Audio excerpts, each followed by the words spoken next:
Hi friends, ಇವತ್ತು ಮಧ್ಯಾಹ್ನದಿಂದ log start ಮಾಡ್ತಾ ಇದ್ದೀನಿ. ಇವತ್ತು ನಾನು ಬೆಂಗಳೂರಿಗೆ ಹೋಗ್ತಾ ಇದ್ದೀನಿ, ಹಂಗಾಗಿ ವಿಡಿಯೋ ಶೂಟ್ ಮಾಡ್ಕೊತಾ ಇದ್ದೀನಿ. ಕಾರ್ 5 ನಿಮಿಷಕ್ಕೆ ನನ್ನ ಮಗಳಿಗೆ ನಿದ್ದೆ ಬಂದಿದೆ. ನನ್ನ ಮಗಳಿಗೆ ಹಿಂಗೇನಾ ಇಲ್ಲ ಎಲ್ಲ ಮಕ್ಕಳಿಗೂ ಹಿಂಗೇನಾ ಗೊತ್ತಿಲ್ಲ. ಮೇ ಬಿ ಕಾರಲ್ಲಿ ಹೋಗ್ತಾ ಇದ್ರೆ ಎಲ್ರಿಗೂ ಜೋಕಾಲಿ ಆಡಿಸ್ದಂಗೆ ಇರುತ್ತೆ ಅನಿಸುತ್ತೆ. ಹಾಗಾಗಿ 5 ನಿಮಿಷಕ್ಕೆ ನಿದ್ದೆ ಮಾಡಿತಾ ಇದ್ದಾರೆ. ಹಾಗೆ ನನ್ನ ಮಗನು ನನ್ನ ತೊಡೆ ಮೇಲೆ ಮಾಡ್ಕೊಂಡಿದ್ದಾನೆ. ಹಾಗೆ ಸ್ವಲ್ಪ ಹೊತ್ತಾಯಿತು, ನನ್ನ ಮಗಳು ನಿದ್ದೆಯಿಂದ ಎದ್ದು ನಾನು ನಿನ್ನ ಹತ್ರ ಬರ್ತೀನಿ ಅಮ್ಮ ಅಂತ ಹೇಳಿ ನನ್ನ ಹತ್ರ ಬಂದು ಕೂತ್ಕೊಂಡಿದ್ದಾಳೆ. ನನ್ನ ಮಗ ನನ್ನ ಹತ್ರ ಬರ್ತೀನಿ ಅಂತ ಅವನು ಹಠ ಮಾಡ್ತಾ ಇದ್ದಾನೆ. ಹಾಗಾಗಿ ನಮ್ಮಮ್ಮ ಹೇಳಿದ ಮಾತು ಕೇಳಿಬಿಡಿ ಯಾರೂ ಅಂತ ಹೇಳಿ ನಮ್ಮಮ್ಮ ಬೈತಾ ಇದ್ದಾರೆ ಪಾಪಗೆ. ಎಷ್ಟು ಗಂಟೆಗೆ ಬಂದರೂ ಈ ಬೆಂಗಳೂರು ಟ್ರಾಫಿಕ್ ಮಾತ್ರ ಕಡಿಮೆ ಆಗಲ್ಲ. ನಾವು ಬಂದಿದ್ದು 3:30ಗೆ, 3:30ಯಲ್ಲೂ ಕೂಡ ಇಷ್ಟೇ ಟ್ರಾಫಿಕ್ ಇತ್ತು. ಫೈನಲಿ ಅಂತೂ ನಾವು ಮನೆ ರೀಚ್ ಆದ್ವಿ.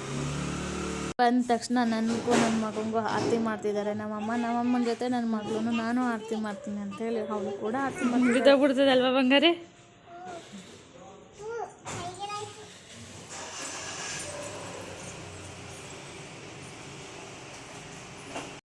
ಬಂದ ತಕ್ಷಣ ನನ್ನ ಮಗನಿಗೆ ಕಿವಿ ಚುಚ್ಚಿಸೋಕ್ಕೆ ಅಂತ ಹೇಳಿ ಓಲೆ ತೊಗೊಂಡೋಗೋಣ ಅಂತ ಬಂದ್ವಿ ಚಿನ್ನ ಬೆಳ್ಳಿ ಅಂಗಡಿಗೆ. ನನ್ನ ಮಕ್ಕಳು ನನಗೂ ಚೈನ್ ಬೇಕು ಅಂತ ಹೇಳಿ ಅವಳು ನೋಡ್ತಾ ಇದ್ದಾಳೆ ಬೆಳ್ಳಿ ಚೈನ್ನ. ಓಲೆ ತೆಗ್ಸಿ ಬೇರೆ ಓಲೆ ಹಾಕೋಣ ಅಂತ ಹೇಳಿ ಓಲೆ ಹಾಕಿಸ್ತಾ ಇದ್ದೀವಿ ನನ್ನ ಮಗಳಿಗೆ. ನನ್ನ ಮಗಳು ಅವಳು ಅಂತೂ ನಿಲ್ಲಿಸ್ತಾನೆ ಇಲ್ಲ, ಎಷ್ಟು ಜೋರಾಗಿ ಅಳ್ತಿದ್ದಾಳೆ ನೋಡಿ. ಫಸ್ಟ್ ಒಂದು ಕಡೆ ಚುಚ್ಚೋವರೆಗೂ ಸುಮ್ಮನೆ ಇದ್ಲು, ಆಮೇಲೆ ಅಳಕ್ಕೆ ಸ್ಟಾರ್ಟ್ ಮಾಡಿಬಿಟ್ಲು.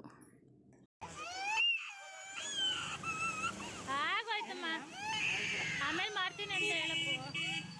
ಇಲ್ಲ ಮೇಡಮ್, ನಾಳೆ ಹೋಗ್ತೀನಿ, ಸಂಜೆ ಅಪ್ರೂವಲ್ ಮಾಡ್ತೀನಿ ಮೇಡಮ್.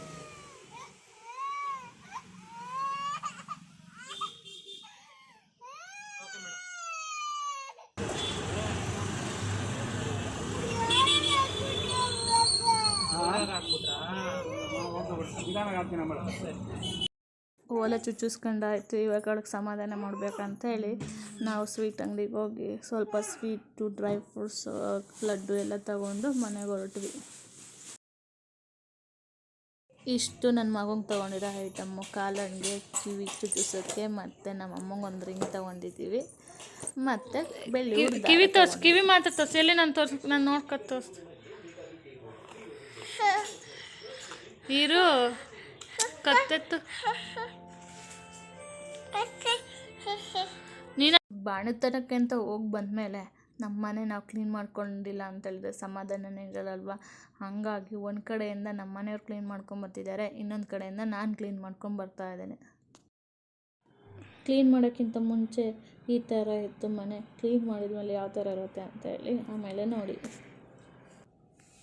ನನ್ನ ಒಬ್ಳ ಕೈಲಿ ಆಗಲ್ಲ ಅಂತೇಳಿ ನಮ್ಮಮ್ಮ ಸ್ವಲ್ಪ ಡಬ್ಬಗಳೆಲ್ಲ ಕ್ಲೀನ್ ಮಾಡಿಕೊಡ್ತಿದ್ದಾರೆ. ನಾನು ದಪ್ಪ ಪಾತ್ರೆ ಎಲ್ಲ ತೊಳಿತಾ ಇದ್ದೇನೆ, ನಮ್ಮಮ್ಮ ಬರೀ ಡಬ್ಬಗಳು ಮಾತ್ರ ಕ್ಲೀನ್ ಮಾಡಿಕೊಡ್ತಾ ಇದ್ದಾರೆ. ನಾನು ಮನೇಲಿರೋ ಪಾತ್ರೆಗಳನ್ನೆಲ್ಲ ಈ ಥರ ತೊಳೆದು ಆಚೆ ತಂದು ಹಾರಾಕಿಡ್ತಾ ಇದ್ದೆ. ಯಾಕೆ ಅಂತ ಹೇಳಿದ್ರೆ ತುಂಬ ದಿನ ಯೂಸ್ ಮಾಡಿಲ್ಲ ಅಂದರೆ ವೈಟ್ ಪ್ಯಾಚಸ್ ಬಂದಿರುತ್ತೆ ಅಲ್ವಾ, ಅದೆಲ್ಲ ಕ್ಲೀನ್ ಆಗಲಿ ಅಂತೇಳಿ ನಾನು ಈ ಥರ ಕ್ಲೀನ್ ಮಾಡ್ಕೊತಾ ಇದ್ದೆ. ಇವಾಗ ಅಡುಗೆ ಮನೆ ಕೆಲಸ ಆಯಿತು. ಇವಾಗ ಬಟ್ಟೆ ಎಲ್ಲ ರೆಡಿ ಮಾಡಬೇಕಿತ್ತು. ಬಟ್ಟೆ ಎಲ್ಲನೂ ಹಂಗಂಗೆ ಊರಿಂದ ತಂದು ಬಿದ್ದಿತ್ತು, ಅದನ್ನೆಲ್ಲ ಕ್ಲೀನ್ ಮಾಡಿಟ್ಟೆ. ವಾಷಿಂಗ್ ಮಿಷಿನ್ಗೆ ಸ್ವಲ್ಪ ಬಟ್ಟೆ ಹಾಕಿದ್ವಿ, ಅದನ್ನು ಕೂಡ ಕ್ಲೀನ್ ಮಾಡ್ತಾಯಿದ್ದೀನಿ. ಕಬೋರ್ಡ್ ಎಲ್ಲ ಚಲ್ಲಾಪಿಲ್ಲಿ ಆಗಿತ್ತು, ಅದನ್ನೆಲ್ಲ ಇವಾಗ ನೀಟಾಗಿ ಕಬೋರ್ಡ್ ತೆಗೆದು ಕ್ಲೀನ್ ಮಾಡೋಣ ಅಂತ ಹೇಳಿ ಅದನ್ನು ಕೂಡ ಕ್ಲೀನ್ ಮಾಡೋಣ ಅಂತ ಹೇಳಿ ರೆಡಿ ಮಾಡ್ತಾ ಇದ್ದೀನಿ. ಅಯ್ಯಪ್ಪ, ಈ ಕ್ಲೀನಿಂಗ್ ಅಂತ ಹಿಡ್ಕೊಂಡ್ಬಿಟ್ರೆ ಎಷ್ಟು ಕ್ಲೀನಿಂಗ್ ಮಾಡಿದ್ರು ಮುಗಿಯೋದೇ ಇಲ್ಲ ಕೆಲಸ ಅಂತ ಅನಿಸುತ್ತೆ. ನನಗೂ ಇವೆಲ್ಲ ಕ್ಲೀನ್ ಮಾಡೋ ಅಷ್ಟೊತ್ತಿಗೆ ಫುಲ್ಲು ಸುಸ್ತಾಗೋಗಿದೆ. ಜೊತೆಯಲ್ಲಿ ನನ್ನ ಮಗನ ಬೇರೆ ಮಧ್ಯೆ ಹೋಗಿ ನೋಡ್ಕೊಬರ್ಬೇಕು, ಅವನನ್ನು ಆಟ ಆಡಿಸ್ಬೇಕು, ಅವನಿಗೆ ಸಮಾಧಾನ ಮಾಡಬೇಕು. ಎಲ್ಲ ಕೆಲಸ ಮಾಡೋ ಅಷ್ಟೊತ್ತಿಗೆ ಫುಲ್ಲು ಸುಸ್ತಾಗೇ ಹೋಯ್ತು. ಈ ಕೆಲಸಗಳೆಲ್ಲ ನಾನು ಒಬ್ಬಳೇ ಮಾಡ್ತೀನಿ ಅಂತ ಹೇಳಿದ್ರೆ ನಿಜವಾಗ್ಲೂ ಆಗ್ತಿರ್ಲಿಲ್ಲ. ನಾವು 3 ಜನ ಒಟ್ಟಾರೆ ಮಾಡಿರೋದಕ್ಕೆ ಈ ಕೆಲಸ ಬೇಗ ಮುಗೀತು. ಹಂಗಾಗಿ ನಮಗೂ ಸ್ವಲ್ಪ ರಿಲೀಫ್ ಆಯಿತು. ಜೊತೆಯಲ್ಲಿ ಕೆಲಸ ಮಾಡಿದರೆ ಎಷ್ಟು ಕೆಲಸ ಇದ್ರೂ ಕಂಡು ಬರಲ್ಲ. ಎಲ್ಲರೂ ಒಟ್ಟಾರೆ ಮಾಡಿದ್ರೇ ಬೇಗ ಕೆಲಸ ಆಗುತ್ತೆ. ಸ್ವಲ್ಪ ಹೊತ್ತು ಕೂತ್ಕೊಂಡು ಹರಟೆನೂ ಹೊಡಿಬೋದು.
ಫಸ್ಟು ನನ್ನ ಕಬೋರ್ಡಿಗೆ ಈ ಥರ ಇತ್ತು ನೋಡಿ ಯಾವ ಥರ ಇದೆ ಅಂತ ಹೇಳಿ. ಅದಾದಮೇಲೆ ಫುಲ್ ಕ್ಲೀನಿಂಗ್ ಮಾಡಿದ್ಮೇಲೆ ಈ ಥರ ಜೋಡಿಸಿಟ್ಟಿದ್ದೀನಿ. ಈ ವಿಡಿಯೋನ ನಾನು ಇಲ್ಲೇ ಸ್ಟಾಪ್ ಮಾಡ್ತಾಯಿದ್ದೀನಿ. ಈ ವಿಡಿಯೋ ಇಷ್ಟ ಆದರೆ ಒಂದು ಲೈಕ್ ಮಾಡಿ, ಶೇರ್ ಮಾಡಿ, ಕಮೆಂಟ್ ಮಾಡಿ ತಿಳಿಸಿ. ಸಬ್ಸ್ಕ್ರೈಬ್ ಮಾಡೋದು ಮಾತ್ರ ಮರಿಬೇಡಿ. ಟಾಟಾ, ಬಾಯ್ ಬಾಯ್, ಸಿ ಯು. ಮುಂದಿನ ವಿಡಿಯೋದೊಂದಿಗೆ ಮತ್ತೆ ಸಿಗ್ತೀನಿ.